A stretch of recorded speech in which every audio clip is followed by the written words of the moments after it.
Halo Glips, kembali lagi di Tech.Konfo, podcast seputar teknologi informasi dan transformasi digital masa kini. Kembali lagi bersama gue Gary yang akan menjadi podcaster di episode kali ini. Nah, nggak terasa nih kita udah di penghujung season 2 di episode 11. Sebagai penutup di episode kali ini, tentu saja kita masih memberikan insight-insight dan informasi menarik untuk Glips semua yang tentu saja juga seputar dengan teknologi, tentang programming, tentang karir di bidang tech juga gitu. Jadi untuk Glips semua, jangan lupa untuk nonton video ini ya. Nah, di episode kali ini nih, kita juga akan membicarakan suatu hal yang gak kalah menarik dengan episode-episode sebelumnya. Mungkin udah banyak familiar, atau mungkin sudah banyak juga Glips yang menjalani profesi ini atau bekerja dengan sistem seperti ini, yaitu sistem remote gitu. Seperti yang kita ketahui, beberapa tahun belakangan kita mengalami pandemi COVID yang sedikit banyak mentransformasikan aktivitas kita, mulai dari pekerjaan, keseharian itu menjadi lebih banyak berinteraksi dengan teknologi gitu, digital. Nah, dari sini juga muncullah sistem kerja remote atau hybrid atau WFH gitu untuk mensupport situasi pada saat itu. Walaupun semakin kesini sistem kerja seperti ini dilihat cukup menjanjikan gitu. Nah, di episode kali ini kita kedatangan speaker yang akan bercerita banyak pengalamannya tentang bekerja remote dan juga tentang karirnya selama di bidang industri teknologi, juga tips-tips yang akan diberikan ketika kalian mau berkarir di bidang teknologi atau remote working itu sendiri. Mungkin untuk gak berpanjang-panjang, kita langsung aja sambut ya speaker kita hari ini. Ada Bapak Paulus Iman, Senior Developer dari salah satu perusahaan startup di Europe. Halo Pak, selamat datang di podcast kita pada hari ini. Ya, gitu ya. Sehat ya Pak ya? Ya, sehat ya. Iya, mungkin sebelum lanjut kita berbicara lebih jauh, kita sapanya mungkin apa nih Pak? Biar lebih akrab, lebih santai gitu ya. Bapak ya, atau boleh. Saya ya. Paulus gitu ya Pak. Ya. Mungkin langsung aja tanpa panjang kita mencari tahu, kita mengenal lebih jauh siapa itu Paulus gitu. Silakan Paulus menyapa Glips semua. Ya, pertama-tama thanks for having me in this channel. Saya dulu pernah bekerja di Iglo tahun 2011 sampai 2015 Desember, sebelum saya pindah ke bekerja remote. Ya. Dulu Iglo dulu tidak sekarang jauh lebih bagus, kantornya jauh lebih modern, jauh lebih artistik, dan jauh lebih banyak rekan-rekan kerjanya gitu ya. Ya, saya senang perusahaan ini terus maju. Terus juga bekal pengalaman saya di Iglo dulu juga itu juga yang membekali saya itu bisa bekerja remote gitu ya. Okay. Entah itu dari sisi technical knowledge, baik maupun juga dengan sisi behavior ya, bagaimana menghadapi customer, bagaimana menghadapi rekan kerja, menghadapi atasan, menghadapi deadline pekerjaan, ya semuanya itu yang dulu saya pernah dapatkan di Iglo itu yang memperlengkapi saya juga gitu, untuk saya bisa bekerja dengan remote ini. Seperti itu gitu loh. Ya, special thanks buat atasan saya di Iglo. Ya, tanpa mereka pun juga mungkin saya nggak bisa gitu ya, jadi seperti sekarang gitu. Untuk CEO, khususnya Pak CEO Iglo, Pak Barat gitu. Ya, special thanks buat beliau. Tanpa nasihat-nasihat beliau juga ya, saya juga nggak bisa lah jadi kayak sekarang ini, seperti itu. Iya. Jadi itu dia perkenalan singkat, mungkin sedikit melihat karir journey-nya dari Paulus. Mungkin sebelum lebih lanjut kita berbicara tentang karir journey-nya Paulus, gimana dia memulai karirnya hingga pekerjaan sampai sekarang, kita mungkin lebih mengulik lebih jauh gimana sih sebenarnya Paulus ini membangkitkan passion-nya di bidang teknologi, itu proses belajarnya, background pendidikannya itu seperti apa. Mungkin boleh Paulus sharing-sharing ke Glips semua. Ya, bermula mungkin dari SMP ya, saya menemukan buku itu peninggalan kakak saya. Saya 4 bersaudara, saya nomor 4. Peninggalan kakak saya yang entah kedua atau ketiga. Okay. Itu tentang Turbo Pascal. Buku Turbo Pascal versi 5.5. Itu versi yang sangat jadul. Kemudian Fortran, buku Fortran itu juga programming language yang sangat-sangat jadul. ya 2 buku itu ketemu di gudang, terus saya baca-baca, terus ya mulai tertarik tuh dengan dunia coding gitu ya. Dan waktu itu saya cuman punya komputer itu 80286, itu kecepatannya cuma 16 MHz, memori cuma 1 MB, hard disk 40 MB, operating sistemnya MS-DOS 5. Itu tahun berapa tuh kok?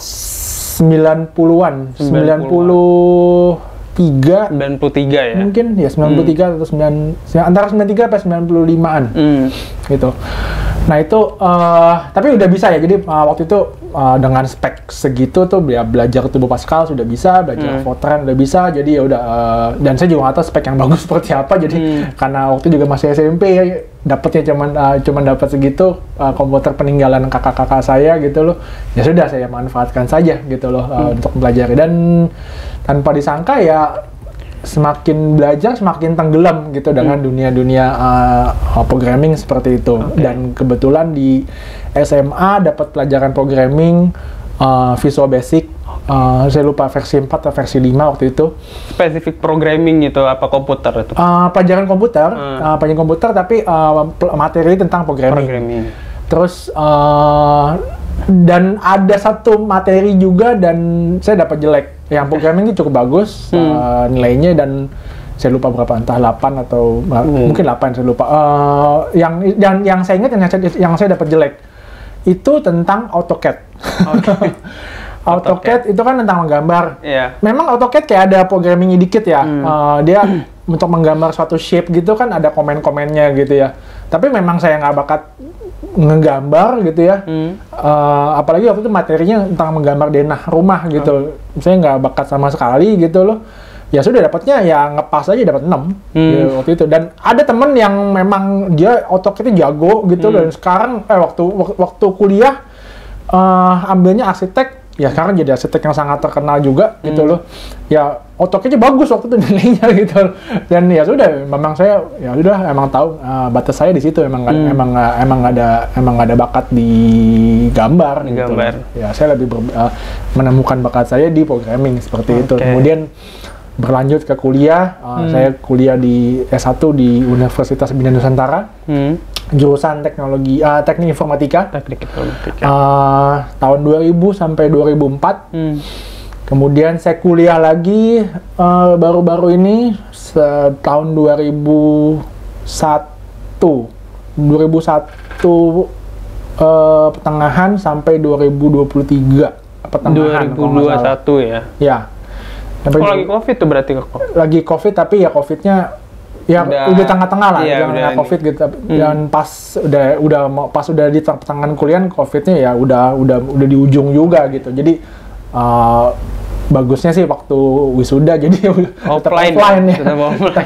Tetap offline, jadi berasa di wisuda lah, dipindahin ininya.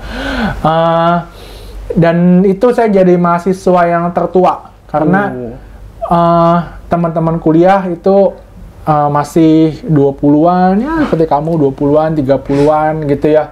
Masih fresh ingatannya, spiritnya juga masih menggebu-gebu gitu ya. Masih pengen menguasai dunia persilatan gitu ya, menguasai dunia teknologi gitu loh. Dan ya bagus lah gitu, masih idealismenya masih tinggi gitu, seperti itu ya. Ya, dan saya juga belajar banyak dari mereka, ya, banyak tahu juga dari mereka isu-isu perkembangan teknologi, karena jujur aja selama bekerja remote itu agak kurang berita ya, ketinggalan berita dengan apa yang trending nih di Indonesia nih gitu, karena sibuk dengan pekerjaan gitu sehari-hari. Dan ya kayak baru tahu juga nih ada kayak podcast atau website e-commerce itu ya gitu loh. Itu tentang isu-isu startup Indonesia gitu, dan isinya juga kocak-kocak sih gitu. Nah, hostnya juga kocak gitu loh. Apa sih tagline mereka? Kerja terus mati belakangan. Kerja terus mati belakangan. Ya bagus lah itu untuk update informasi. Ya, kayak gitulah, apa namanya, singkat cerita tentang karir pendidikan ya. Oke, karir pendidikan. Jadi emang udah ada ketertarikan di tech itu dari SMP, terus dikembangkan lagi di kuliah gitu, hingga S2 gitu ya, Ko ya. Tapi kalau misalnya misalnya balik lagi ke SMP tadi itu, dari Ko Paulus sendiri ada kayak figur tertentu nggak sih, atau mentor mungkin yang jadi, yang membantu Ko Paulus untuk belajar, atau justru lebih banyak otodidak gitu proses belajarnya?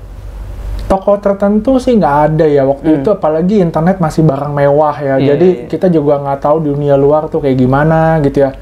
Nyari materi pun juga masih ya susah. Ada internet itu masih barang mewah sekali. Hanya segelintir orang yang punya internet di rumahnya.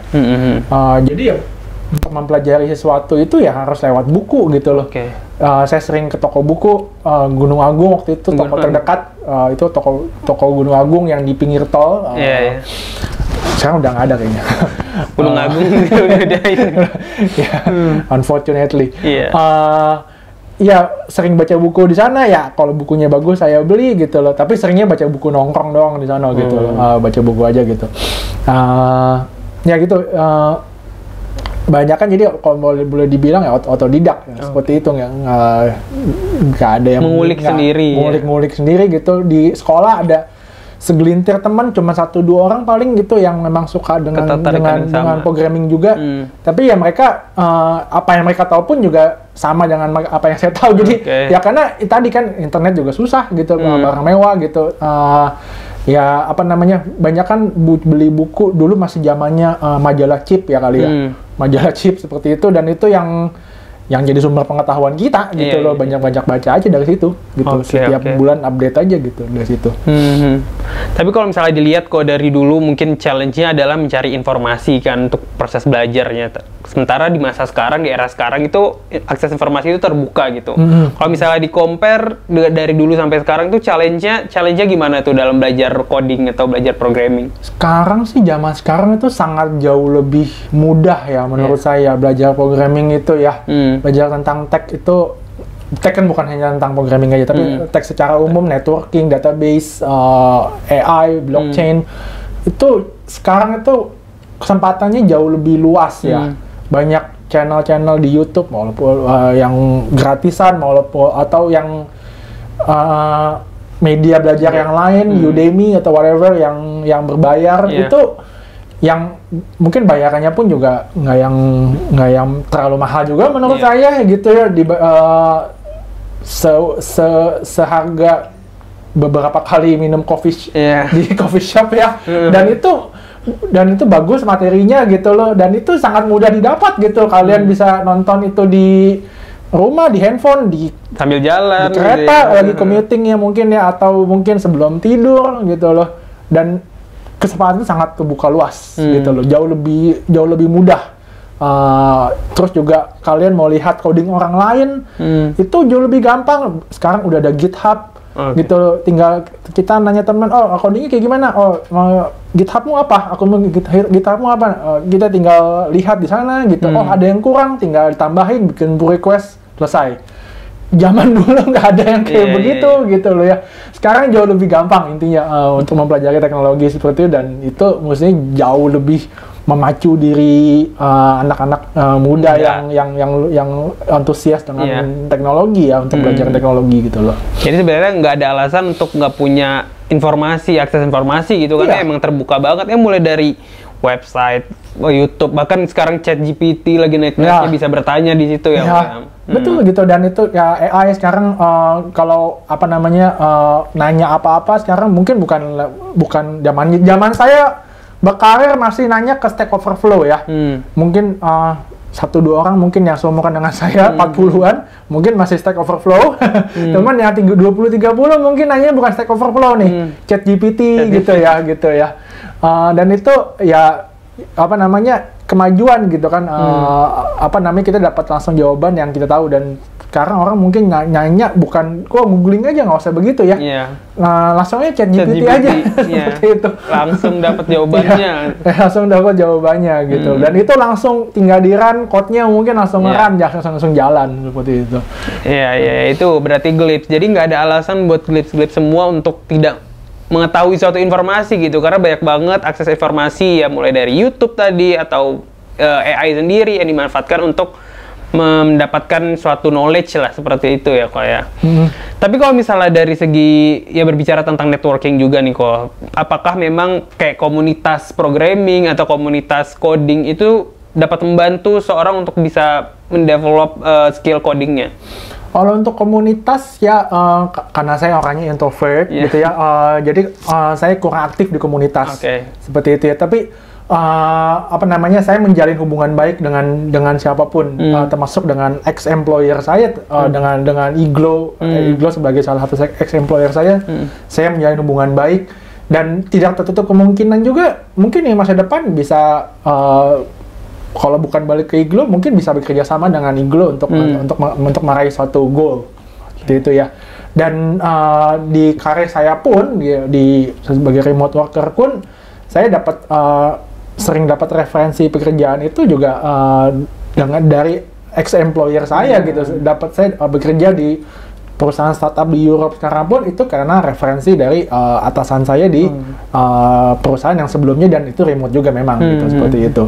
Dan ya jadi ya berbaik-baiklah dengan atasan kalian, bukan berarti berbaik-baik ini bukan berarti yang negatif ya, tapi maksudnya menjalin hubungan baik gitu loh.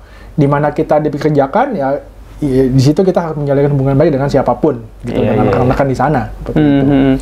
Jadi kayak kalau ada stereotip yang mengatakan bahwa programmer itu kerjanya individualis atau kayak cenderung susah bersosialisasi, justru sebenarnya salah ya, karena memang harusnya itu membangun relasi. Iya, membangun relasi itu PR yang sangat penting sih menurut saya ya, buat orang teknikal ya gitu ya, karena programmer tuh banyak kan orangnya tuh pendiam, nyendiri aja gitu ya, seperti itu ya. Itu bagus, memang itu dibutuhkan buat menyelesaikan pekerjaan gitu ya. Tapi kalian juga harus membangun skill komunikasi, skill bagaimana menjalin hubungan dengan orang lain, bagaimana menghadapi customer, bagaimana menghadapi atasan, seperti itu, menghadapi rekan kerja gitu loh. Dan ya bisa menempatkan diri sesuai dengan di mana kalian ditugaskan, seperti itu. Berbicara tentang skill, mungkin nih kalau dari Ko Paulus sendiri, apa sih menurut Ko Paulus skill yang membantu Ko Paulus dari zaman awal berkarir dulu hingga sampai sekarang gitu, yang terus diimplementasikan di tempat kerja atau di-improve terus gitu? Apa sih yang dibutuhkan? The only skill yang menurut saya dibutuhkan untuk para pekerja tech itu adalah stay foolish ya, stay foolish, stay hungry, stay low. Bukan skill dalam arti gini, tapi itu satu sikap yang harus dibutuhkan. Jangan cepat berpuas diri, karena ada yang namanya tuh Dunning-Kruger effect ya. Jadi satu orang dia mengetahui satu hal yang sedikit, jadi beranggapan udah mengetahui banyak semuanya gitu. Padahal yang diketahui cuma sedikit banget, dan ketika dia mempelajari lebih banyak lagi gitu lah, dia baru sadar nih, wah ini masih banyak banget ternyata yang dia belum pelajari gitu loh. Dan memang benar apa kata pepatah gitu, kalau kita semakin mempelajari satu hal tuh kita makin nggak tahu ya. Kita semakin nggak tahu apa-apa nih, dan kita makin sadar nggak tahu banyak gitu, dan itu harus memacu diri kita tuh harus lebih banyak belajar lagi, seperti itu gitu loh. Dia tadi belajar bukan hanya dari bukan hanya belajar tentang hal-hal teknis ya, tapi hal-hal yang non teknis pun, skill berbicara, skill menghadapi orang lain, menghadapi atasan, customer, itu juga kita harus pelajari. Jadi intinya jangan cepat berpuas diri gitu ya, ya. Jadi tetap harus ada keinginan untuk terus belajar gitu ya. Tadi semakin kita tahu, justru semakin kita nggak tahu gitu. Ada banyak informasi yang masih harus dipelajari gitu. Oke, menarik.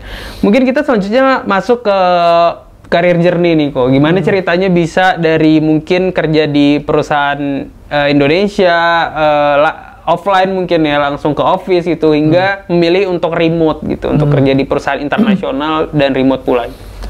Waktu awal kerjaan remote itu bukan karena saya ingin kerja remote dari awal ya. Maksudnya ada kan memang orang yang ketika dia memutuskan berkarir, oh aku ingin jadi remote worker. Enggak. Saya awal mulanya saya nggak seperti itu. Awal mulanya karena hanya ada satu perusahaan yang memasang info lowongan itu di LinkedIn, dan ketika itu dibaca oleh istri saya kebetulan gitu loh, dan istri saya langsung push saya untuk maju gitu, dan itu makanya kalau ada orang bilang di balik suami yang hebat itu ada istri yang hebat juga, itu setuju sih saya gitu loh. Jadi saya dipaksa untuk bukan dipaksa ya, dipush lah sama istri saya. Coba aja deh gitu loh. Terus saya bilang sama istri saya, gimana ya, saya bahasa Inggris aja tuh kurang gitu loh. Ini for FYI aja, waktu SMA aja saya itu harus mengikuti pelajaran tambahan bahasa Inggris, saking kurangnya. Ya, jadi sama guru bahasa Inggrisnya pun itu di advice, ini kamu harus ikut pelajaran tambahan. Jadi waktu itu ketika teman-teman udah pulang, saya nggak bisa pulang. Saya harus stay di kelas 1 sampai 1,5 jam untuk ikut pelajaran tambahan bahasa Inggris. Memang bukan saya doang, jadi ada beberapa. Tapi dibanding dengan teman yang lain tuh, maksudnya saya paling parah kayaknya deh gitu loh bahasa Inggrisnya. Grammar saya berantakan gitu. Kalau ujian bahasa Inggris tuh mengisi apa tuh tengah itu suka ada kosong ya, verbnya nih pakai verb 1, 2, atau 3 gitu. Waduh, itu saya paling bodoh deh paling gitu loh. Ya saya bilang sama ini kayak gini, gimana saya mau ngomong sama orang di sana gitu ya, yang conversation-nya harus tiap hari pakai bahasa Inggris gitu loh. Tapi ya sudah gitu, istilahnya udahlah itu ntar aja mikirnya lah gitu loh. Masuk dulu aja gitu. Coba dulu aja gitu. Dan benar gitu, waktu masuk di sana, di interview, jangan orang native apa segala macem, ya keringet dingin ya. Antara keringet dingin, takut mau ngomong apa gitu ya. Tapi udah dinekatin aja. Gitu ini interviewnya offline ya? Interviewnya offline, waktu itu di salah satu hotel di Jakarta, setengah hari. Ada 2 gelombang sebenarnya, saya dapat gelombangnya pagi, ada gelombangnya siang. Jadi waktu mass interview gitu, di interview dengan product manajernya, dengan development directornya, dengan CTO-nya, sampai salesnya gitu, dan mereka semua memang dari Amerika gitu loh. Dan mereka juga baru pertama kali ke Indonesia gitu loh. Ya sudah, mau nggak mau ya udah dipaksa-paksa ngomong Inggris dah gitu kan. Ya sudah, nyambung aja sih gitu loh. Ngerti aja ya gitu. Mereka juga ngerti aja, dan mereka nggak mempermasalahkan. Mungkin Inggris yang broken English juga gitu, tapi mereka nggak mempermasalahkan dan nyambung aja, dan mereka enjoy aja. Dan puji Tuhan, jadi saya juga diterima bekerja juga di perusahaan itu gitu loh. Dan bekerja saya di perusahaan dari 2016 Januari sampai 2023. 2023 pertengahan. Ya. Terus dari situ pindahlah ke dari 2023 pertengahan itu saya pindah ke perusahaan remote juga, itu perusahaannya base-nya di Eropa. Kalau yang sebelumnya itu kan di Amerika, di Dallas, Texas. Kalau yang sekarang itu di Eropa. Nah, itu tapi itu juga karena referensi dari atasan saya gitu ya, yang sebelumnya gitu, dia referensikan saya, mau nggak nih coba gitu loh, opportunity gitu loh. Dan ya saya pikir ya sudah, why not gitu. Dan saya pikir Eropa kayaknya lebih, time zone-nya lebih masuk akal lah ya gitu. Sebelumnya Amerika tuh cukup menantang, karena beda time zone-nya itu 12 jam. Kalau summer 12 jam, kalau bukan summer itu 13 jam. 13 jam. Ya, jadi kita tidur, mereka bekerja, dan sebaliknya. Yang Eropa ini bedanya 5-6 jam aja. Jadi menurut saya lebih work-life balance lah ya gitu, lebih enak juga gitu, lebih bisa ngikutin juga gitu. Kalau di sana bingungnya waktu di Amerika, kita pagi di sini bingung mau nanya siapa ini ya? Mereka belum bangun juga gitu ya. Jadi nunggu sampai malam gitu baru bisa nanya gitu. Tapi kalau yang di sini, yang di Europe ini ya better lah gitu loh. Nggak usah nunggu sampai malam banget, udah bisa nanya-nanya gitu ya. I see. Jadi dari perusahaan Amerika remote, sekarang juga di perusahaan Europe remote, berarti bisa dibilang Ko Paulus sudah nyaman ini dengan sistem pekerjaan remote ini, atau ada planning lagi untuk bisa masuk ke corporate lagi atau gimana tuh? Kalau suasananya saya malah sekarang merindukan suasana kantor ya. Oke. Iya. Karena setiap hari kerja dari rumah, itu tuh jadi ya bayangin dari bangun pagi, ya kalau pagi kalau sekarang di tempatnya sekarang biasanya bisa antar anak sekolah dulu gitu ya, bisa ngerjain pekerjaan rumah dulu, misalnya bersih-bersih rumah apa segala macam gitu ya. Atau ya mungkin butuh mobil butuh ke bengkel dulu, saya masih bisa lakukan.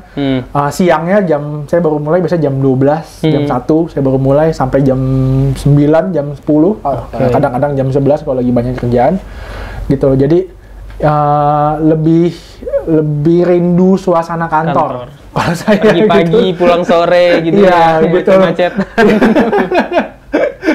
Ya manusia memang nggak pernah puas ya, ntar dikasih kerjaan yang kantor rindu remote lagi. Mungkin hybrid kali ya, lebih dibagi aman, ya gitu ya. Setengah-setengah. Ya tapi bukan berarti yang di sini nggak enak, tapi saya cukup enjoy aja di sini.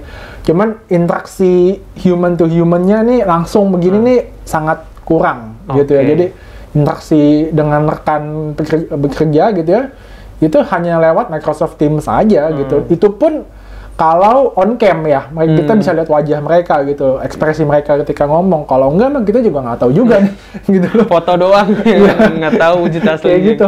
Sisanya ya cuman text based, chat, atau ya tadi phone call ya, tapi lewat Teams aja gitu loh. Ya itu aja sih gitu. Oke. Tapi kalau menurut Ko Paulus ada perbedaan nggak sih yang signifikan? Maksudnya kayak tadi kan di samping komunikasi secara langsung gitu antara kerja remote sama kerja langsung gitu ya, ke kantor langsung, itu ada kayak perbedaan juga yang paling mencolok nggak sih? Entahkah dari komunikasinya mungkin, atau dari deliver pekerjaannya mungkin, atau sebenarnya sama aja? Kalau untuk dari sisi perbedaan yang paling menyolok adalah pekerjaan remote itu di sisi trust ya mungkin ya. Di sisi memberi suatu kepercayaan gitu ya dengan orang yang dikerjakan yang jauh di sana gitu kan. Dan kita juga nggak bisa kendalikan gitu kan, kayak misalnya bos saya juga nggak tahu nih saya pagi ngapain, siang ngapain, tapi kan yang dia tahu adalah ketika dikasih pekerjaan satu task gitu itu selesai. Gitu kan, ya dia pasang satu due date, due date-nya tanggal sekian gitu, 2 minggu lagi, 3 minggu lagi, dan ya selama itu di achieve targetnya gitu loh, tasknya selesai, ya sudah gitu, mereka akan happy aja gitu loh. Seperti itu, dan itu yang kita harus maintain ya gitu, trust itu yang kita harus maintain gitu. Tapi nggak ada, kan ada nih anggapan kayaknya kerja remote itu terkesan overwork gitu, makanya kayak justru tasknya lebih banyak daripada kerja di kantor gitu, bertubi-tubi gitu.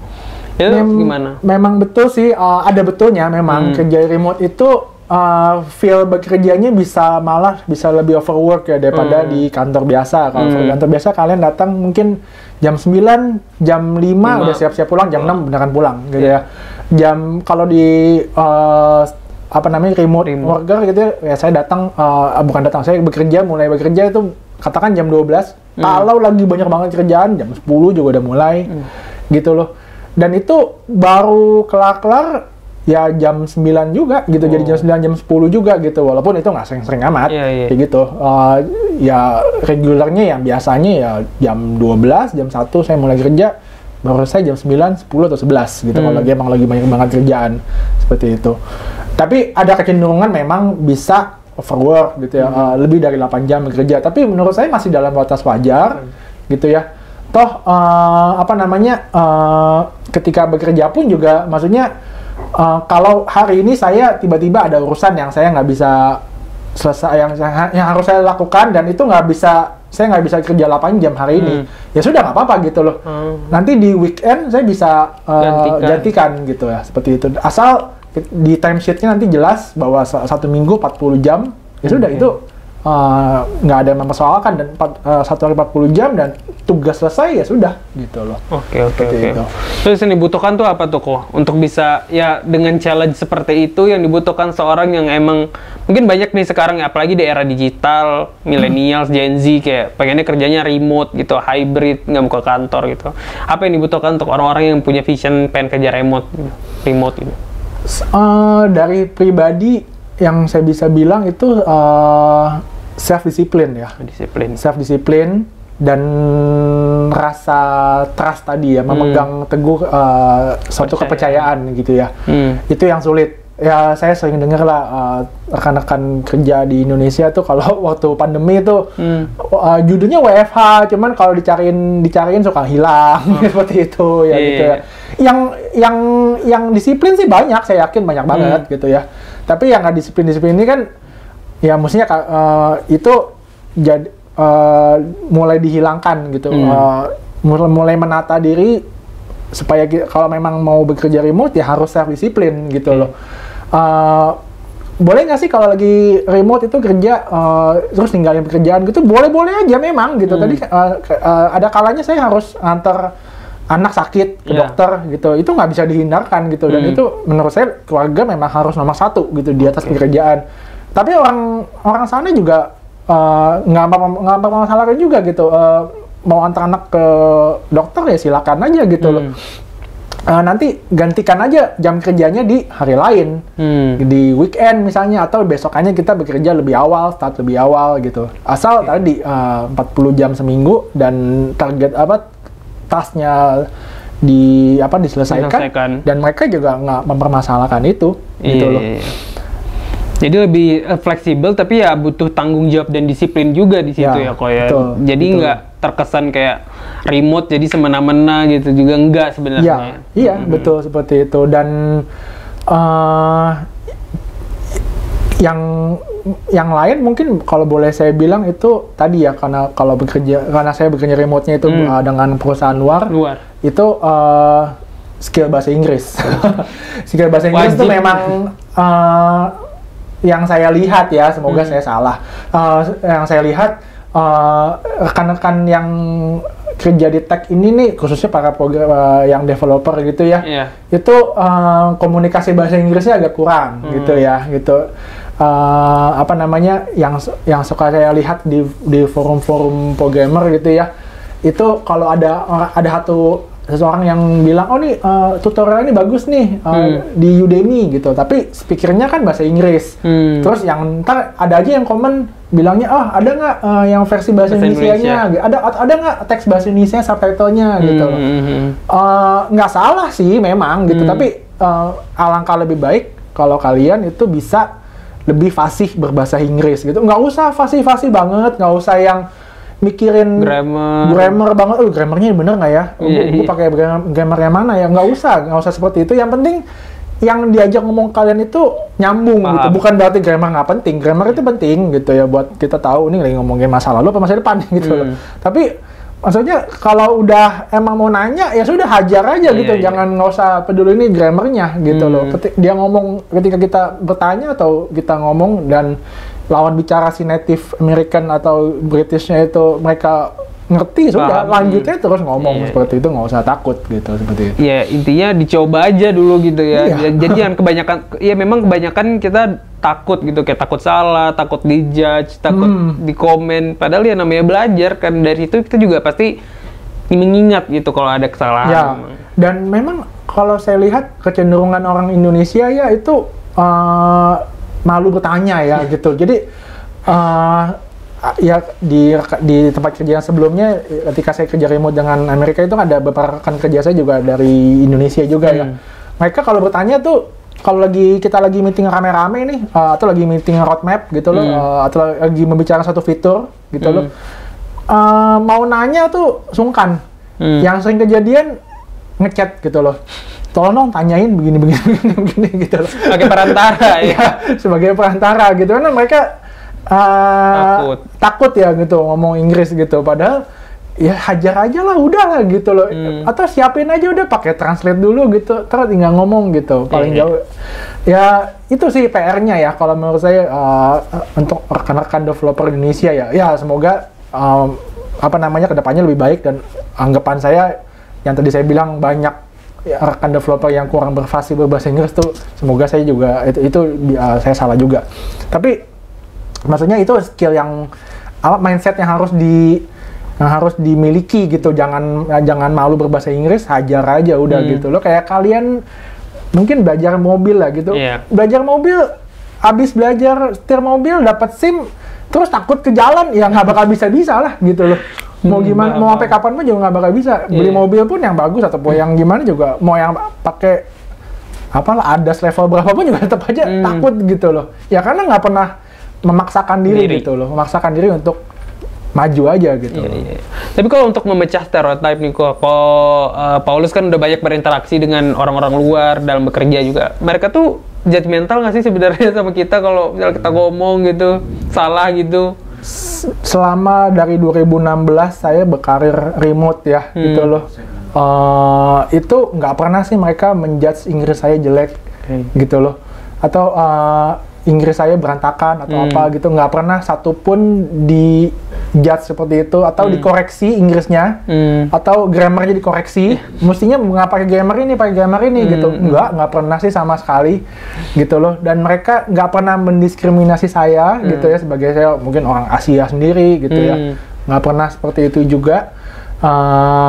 Apa namanya, walaupun saya sadar Inggris saya nggak lancar amat juga gitu ya. Nggak jarang juga saya minta lawan bicara saya itu untuk ngulang, pardon me, say again, can you repeat gitu. Itu nggak jarang juga, itu sering banget gitu loh. Atau please explain more gitu loh. Dan mereka welcome aja gitu, nggak pernah, saya nggak merasa didiskriminasi sih gitu loh.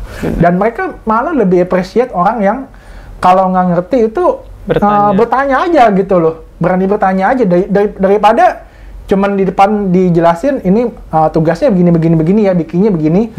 Kita cuma bilang yes doang, tapi di belakangnya ntar nggak ngerti apa-apa, yang nggak bisa deliver gitu loh. Itu mereka lebih nggak happy gitu. Mereka lebih happy ini kalau nggak jelas tanya aja gitu. Mau berapa kali pun mereka akan jelasin ulang gitu loh. Gitu. Untuk Glips, jadi itu sebenarnya takutan kita doang gitu ya, kok ya, untuk nggak berani bertanya atau nggak berani pakai bahasa Inggris. Padahal dari mereka pun sebenarnya biasa-biasa, justru disenang gitu ketika kita aktif bertanya gitu. Iya, dan mereka appreciate kok orang yang berusaha berbahasa Inggris gitu, walaupun nggak yang fluent banget gitu loh. Mereka sangat lumrah gitu loh, sangat mengerti lah gitu. Iya, Pak. Kalau untuk representasi orang Indonesia sendiri, itu masih tergolong dikit atau sudah mulai banyak mendominasi di tempat sekarang kok? Untuk yang perusahaan sebelumnya cukup banyak, ada sekitar 20 orang mungkin, 12-20 orang di perusahaan sebelumnya ya. Kalau yang perusahaan sekarang ini hanya saya sendirian. Ada rekan kerja lain dari Asia, tapi bukan dari Indonesia. Mereka dari India, ada beberapa orang dari India gitu, tapi terus ya India doang ya, ini doang setahu saya. Dan Indonesia saya gitu. Yang sebelumnya itu Indonesia ada 12-20 orang. Kemudian dari Singapura ada, dari Malaysia ada, dari India juga ada. Gitu. Tapi kalau Paulus sendiri melihat potensi programmer Indonesia nih gimana nih untuk bisa terjun ke perusahaan internasional gitu? Kalau skill saya nggak meragukan ya. Kalau untuk skill saya sangat nggak meragukan. Saya percaya skill kita tuh oke gitu ya. Dari segi skill, dari segi kreativitas kita nggak kalah dengan negara-negara lain ya, bahkan dengan negara tetangga pun. Tapi ya tadi PR paling besarnya mungkin bahasa Inggris ya. Itu itu yang bikin terbenturnya di situ gitu. Tadi yang saya cerita, teman saya nanya itu ke saya dulu, nanyanya chat saya dulu, tolong nanyain begini gitu ya. Atau juga pernah ketika ada bertanya gitu ya, mereka nanya ke sayanya pun pakai bahasa Indonesia. Jadi bos saya yang di samping saya persis bingung tadi jadi nanya apa gitu loh. Jadi saya juga ngulang juga ke dia pakai bahasa Inggris juga gitu. Itu aja sih tantangannya ya. Mungkin pekerjaan rumahnya, PR-nya itu aja sih, berani berbahasa Inggris itu. Gitu. Untuk dari skill sendiri kita juga nggak kalah saing sama mereka gitu ya. Saya yakin banget tuh nggak akan kalah saing ya gitu ya. Kalau ini kok terkait project nih selama bekerja remote, kira-kira ada nggak sih kayak bisa di-spill ke Glips semua contoh project atau cerita tentang project yang pernah dijalanin gitu selama kerja remote, kira-kira apa tuh kok? Karena pekerjaan remote saya itu sebenarnya perusahaannya itu hanya punya satu produk. Jadi produknya itu ya banyak fiturnya. Jadi yang dibangun tuh fitur, bukan produk ya, bukan portofolio. Jadi yang dibangun sama saya itu, yang dibangun adalah produknya itu. Dan produknya itu cukup menarik buat saya gitu ya. Produknya tentang community management. Ini di perusahaan saya yang pertama ya, di pekerjaan saya yang pertama yang di Amerika ini. Itu community management, di situ kita sama sekali buta tentang community management itu seperti apa, dan ketika masuk itu sangat menarik gitu ya. Saya harus bisa menilai ketika saya beli barang ini gitu ya, apakah saya untung atau rugi, seperti itu. Katakan ini sebuah komoditas bumi, hasil bumi, seperti itu ya, gandum mungkin. Gandum ini kalau saya beli sekarang atau saya beli besok, apakah apa pengaruhnya ke portofolio saya gitu sebagai trader gitu loh. Saya sini bukan sebagai trader, tapi saya sebagai yang membangun sistemnya. Itu. Dan itu banyak hal yang saya pelajari, dan itu marketnya itu masih sedikit ya di Indonesia gitu loh, termasuk yang niche market gitu ya, boleh dibilang gitu loh, community management ini. Jadi saya mengerti ini kalau kita kan kayak di saham ya, saham itu kan settlement-nya T+2. Ya kan, kita beli saham, katakan kita beli saham BCA sekarang, T+2 itu baru kita bayar nih ke sekuritasnya nih. Ya kan, atau kita jual T+2 itu baru dapat hasil penjualan kita gitu kan. Berarti settlement tuh T+2. Kalau di sana itu bursa, namanya bursa komoditas itu bermacam-macam, dan mereka udah ada aturan sendiri gitu loh. Exchange, tiap exchange sudah punya aturan sendiri. Exchange ini settlementnya itu di T plus berapa, seperti itu. Dan itu yang menarik buat saya, jadi saya tahu nih ternyata dunia trading manajemen komoditas itu banyak hal yang bisa saya pelajarin gitu. Terus harga pun kalau kita tahu harga cuman mungkin harganya satu doang ya, misalnya harga bensin deh, bensin Pertalite ya misalnya, itu kan diatur sedemikian rupa, itu harganya fix. Pertamax pun harganya fix, ya paling jauh di update-nya sebulan sekali lah, gitu ya kan. Berarti kita bisa bilang harganya per bulan, harga monthly price. Ternyata di luar sana tuh harga komoditas banyak dan banyak bermacam-macam, sampai listrik pun itu harganya tiap jam sebenarnya. Tiap jam berubah-berubah. Tiap jam berubah-berubah sebenarnya harganya itu.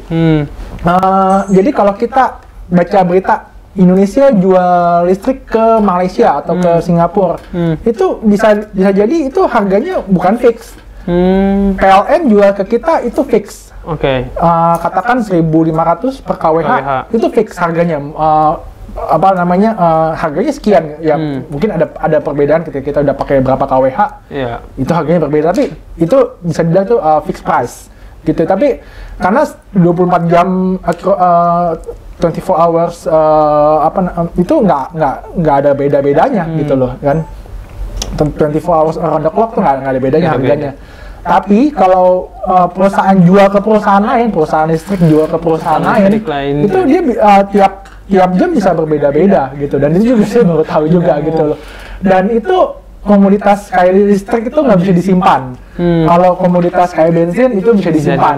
Ya kan, disimpan, saya simpan dulu nih. Harapannya saya simpan berapa minggu, saya bisa untung. Mungkin kalau saya punya ada harga forecast, mungkin saya bisa untung. Tapi kalau listrik itu nggak bisa disimpan. Jadi apa yang di-generate oleh si pembangkit listrik, perusahaan yang mengenerate listrik harus dijual segera ke konsumen, begitu ya, atau ke perusahaan listrik lain, gitu loh. Nah itu kalau dia nggak bisa jual fisiknya, dia bisa jual financial berarti features-nya, gitu loh. Dan itu membuka mata saya juga gitu loh. Wah ini ada barang baru lagi nih, derivatif namanya gitu, features, ada swap, seperti itu. Dan ya itu sih yang bikin saya ya wah interesting banget nih gitu loh. Kerja ya dapat pengalaman kerja remote, terus juga dapat skill yang unik juga gitu seperti itu. Ya mungkin banyak yang nggak tahu, saya sendiri juga baru tahu yang kayak informasi seperti itu sih sebenarnya. Menarik ya sebenarnya untuk bisa suatu komoditas bisa berubah harganya setiap jam gitu, kayak selama ini kita berpikir bahwa ya harganya bakalan selalu seperti itu gitu. Mungkin let's say ya sebulan sekali atau setahun sekali berubah harganya. Ya, yang dijual konsumen biasanya fix. Repot juga kan kalau jual konsumen harganya berubah gitu kan. Konsumen maunya fix kan gitu kan, nggak mau pusing. Aduh, entar gue pakai banyak, pakai dikit, pakai jam berapa, harganya lebih mahal, nggak mau pusing gitu kan. Jadi dikasih fix aja kalau konsumen. Tapi kalau dia B2B gitu ya, perusahaan yang di energi dia jual ke perusahaan lain ya harganya bisa variabel seperti itu. Menarik. Jadi ya projectnya juga menarik, pengalaman remote-nya juga menarik gitu ya Pak ya. Jadi banyak sekali hal yang didapat selama bekerja remote ini sendiri. Iya, betul gitu. Dan itu tuh tadi yang hitung-hitungan tadi tuh nggak tahu ya, saya kalau ada teman akan kerja di Indonesia nanya ke saya community management tentang apa ya gitu, terus saya bilang oh ini tentang ngitung untung rugi gitu, terus ada harga fix, ada harga variabel, dia pasti cenderungnya saham, gitu, saham, forex gitu loh. Forex ada juga sih gitu, tapi itu jatuhnya bukan komoditas, tapi dia financial position disebutnya. Jadi ketika dia jual terlalu banyak physical position gitu ya, dia harus melakukan hedging perusahaan energinya hedging kenapa dengan financial position tadi, dengan futures tadi gitu, seperti itu. Nah itu yang bikin skill atau pengalaman knowledge saya cukup unik gitu di situ ya gitu loh. Semakin to another level lagi lah ya untuk melihat dan berkecimpung di ya pekerjaan seperti itu gitu. Ya, dengan challenge-nya sendiri, dengan ya tax-nya sendiri gitu ya. Betul, itu. Mungkin Glips semua ini udah semakin tertantang dan menarik nih untuk ikut jejak dari Ko Paulus sendiri untuk bekerja remote working terutama di perusahaan internasional gitu ya Ko. Nah gimana nih Ko kalau untuk opportunity mungkin kedepannya untuk pekerjaan remote ini, apakah semakin terbuka atau justru semakin sengit ini kompetisinya gitu? Perusahaan remote tadi kalau menurut saya untuk 100% remote mungkin nggak semua perusahaan bisa melakukan gitu ya. For some reasons tidak semua perusahaan juga cocok melakukan remote gitu ya. Kalau hybrid mungkin masih ada harapan ke depannya gitu ya, untuk work-life balance gitu ya, untuk sambil juga bisa meningkatkan employee engagement juga gitu kan. Jadi employee nggak selalu menderita di jalan gitu kali ya. Kalau mungkin untuk teman-teman yang kerja di Jakarta, saya tahu lah ininya kemacetan ibu kota macetnya ibu kota ini gitu loh ya. Untuk hybrid mungkin akan jadi jawaban yang lebih ideal gitu ya. Tapi balik lagi itu ke company policy-nya seperti apa gitu ya. Yang saya tekankan di sini adalah kalau kalian dapat opportunity kerja remote atau kerja hybrid, itu yang harus kalian pelihara adalah trust. Trust itu harus dipelihara, integritas kalian harus dijaga, nama baik kalian harus dijaga gitu loh. Jangan hanya karena diberi privilege untuk kerja remote atau kerja hybrid gitu, kalian menyalahgunakan gitu ya, kabur nggak jelas kemana gitu ya, berleha-leha, berlebihan gitu ya gitu, nonton gitu ya, jangan seperti itu gitu. Trust itu harus dijaga. Dari trust itu ya nanti who knows gitu, rekan kerja kita yang lain atau atasan kita yang lain itu akan bisa kasih kita opportunity yang lebih baik lagi gitu loh. Justru dengan begitu itu juga menguntungkan kita ke depannya gitu ya. Iya, betul. Benar, setuju. Oke, Glips, mungkin bincang-bincang kita sampai di situ aja, Ko Paulus. Kita masuk ke segmen 2, segmen selanjutnya. Ini namanya segmennya adalah Fact Check. Sebenarnya ini udah dijawab sih sama Ko Paulus barusan. Jadi banyak isu yang mengatakan, ya banyak berita lah yang mengatakan, dan juga tendensi pencari kerja di era sekarang, terutama ya gen milenial atau Gen Z itu lebih cenderung mau kerja hybrid. Nah, ada yang mengatakan bahwa pekerjaan di masa depan itu idealnya adalah pekerjaan hybrid. Nah, gimana tuh pendapatnya dari Ko Paulus, setuju? Apakah memang atau justru kebalikannya gitu? Nah itu kalau di Indonesia tadi saya bilang ya, mungkin harus teman-teman itu harus membangun tadi ya trust itu gitu ya. Itu dulu yang harus dibangun. Kalau kalian sudah dipercaya gitu ya, sudah dipercaya dan nama kalian sudah bagus gitu ya, perusahaan mungkin juga akan mengizinkan gitu loh someday untuk bekerja hybrid. Gitu. Kalau memang pekerjaannya memang memungkinkan hybrid. Ada pekerjaan memang yang tidak memungkinkan hybrid gitu, dan itu ya harus onsite memang pada itu ya. Kalau full remote bisa jadi, cuman tadi ya balik lagi, menurut saya full remote negatifnya adalah sisi human to human interaction-nya jadi berkurang jauh gitu ya. Kayak di tempat kerja sekarang, saya cuma mengenal mereka dari Teams, Microsoft Teams, dan that's it gitu loh. Even di luar pekerjaan pun saya nggak pernah WhatsApp gitu loh. Kecuali kalau ada halangan banget gitu ya, kemarin ada kedukaan, saya harus WhatsApp, kasih tahu ke atasan saya, itu pakai WhatsApp gitu loh. Ya karena dia udah kasih tahu juga nomor dia gitu, kalau ada emergency hubungin aja gitu loh. Tapi di luar itu sih mereka akan privacy kita akan dijaga banget sih. Kalau nggak penting-penting banget, mereka juga nggak akan pernah reach out. Mereka nggak pernah WA saya juga sih gitu. Kalau ada penting banget, lewat tim saja gitu. Jauh itu ya gitu loh.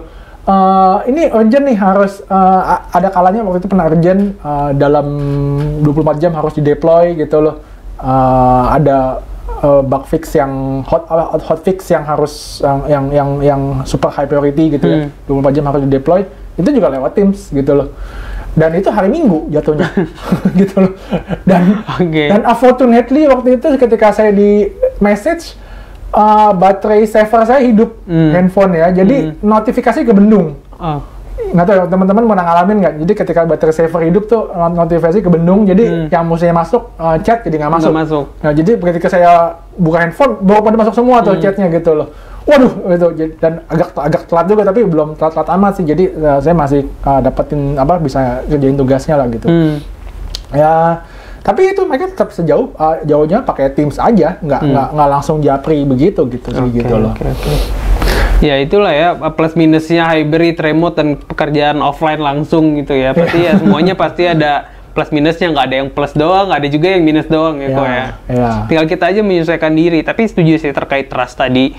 Ya di samping kerjaan remote, sebenarnya juga kerjaan offline pun kita juga harus gimana caranya bangun trust ke colleague kita gitu, ke atasan gitu ya. Jadi merupakan satu highlight yang sangat penting nih Glips nih, kayak trust.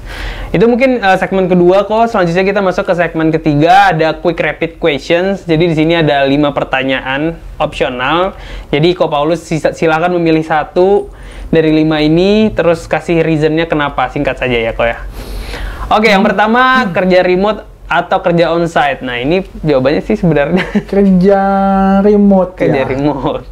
Kalau buat saya pribadi, ada orang yang memang lebih cocok kerja onsite atau kerja hybrid ya, silakan gitu. Tapi saya lebih memilih kerja remote. Kerja remote. Oke, kita udah kenal ya tadi dari Ko Paulus cerita banyak ya. Yang kedua, bangun bisnis or kerja sama orang? Saya lebih prefer kerja sama orang. Kerja sama orang. Kalau saya. Ya. Yang ketiga, kopi atau teh? Ini tim kopi apa tim teh ini? Saya tim kopi. Tim kopi. Saya sangat nggak bisa hidup tanpa kopi. Waduh, setuju. Saya harus minum 2-3 gelas kopi. Waduh, generasi sekarang. Semakin kesini semakin banyak orang membutuhkan kopi ya kok ya. Tapi kopinya juga harus yang sehat. Ya, kopi sehat. Tanpa gula ya. Without sugar, ya itu loh. Ya. Itu lagi tips Glips minum kopi yang sehat dari Ko Paulus. Yang keempat, Google, Gemini, or ChatGPT? Saya nggak pakai keduanya ya. Saya di kantor itu Microsoft Edge, jadinya pakainya Copilot. Oke. Tapi familiar nggak sama kedua ini kok? Ya, ChatGPT cukup familiar. Ya, Gemini belum pernah coba, jujur aja gitu ya. Tapi day to day, saya pakainya Copilot. Copilot. Oke, yang terakhir nih, low code or no code? Ini juga termasuk solusi yang lagi banyak nih. Saya lebih prefer low code, dibanding no code. Kenapa gitu tuh kok? Low code itu memungkinkan buat di customize gitu. Saya agak pesimis bahwa semua fungsi bisnis atau semua behavior bisnis itu bisa diselesaikan dengan no code. Gitu. Ada kalanya harus custom code, dan saya rasa low code lebih memungkinkan gitu untuk customization. Lebih memungkinkan low code ya gitu. Iya. Gitu. Oke, gak terasa nih, Ko Paulus, kita udah sejam berbincang banyak tentang mulai dari tadi background pendidikan, terus career journey, terus juga tips and tricks yang diberikan Ko Paulus kepada Gleap semua. Semoga insight dari Ko Paulus tadi bisa diimplementasi, bisa dicatat, bisa dipraktekkan secara langsung, dan membawa Gleap menjadi programmer atau tech enthusiast yang sukses lah gitu ya, kok di pekerjaannya masing-masing. Oke, terima kasih Ko Paulus sudah bersedia berbagi insight ya di podcast kita pada hari ini. That's all for today, and don't forget to catch up to our social media and website di www.indocyber.co.id, dan juga follow akun IG kita di @indocyber.id, dan jangan lupa subscribe, like, dan put your comment below. Thank you for watching. I'll see you on the next, it's final episode actually. Thank you for watching, dan kita berjumpa di season selanjutnya ya, Gleaps. Bye-bye. Bye. Alright.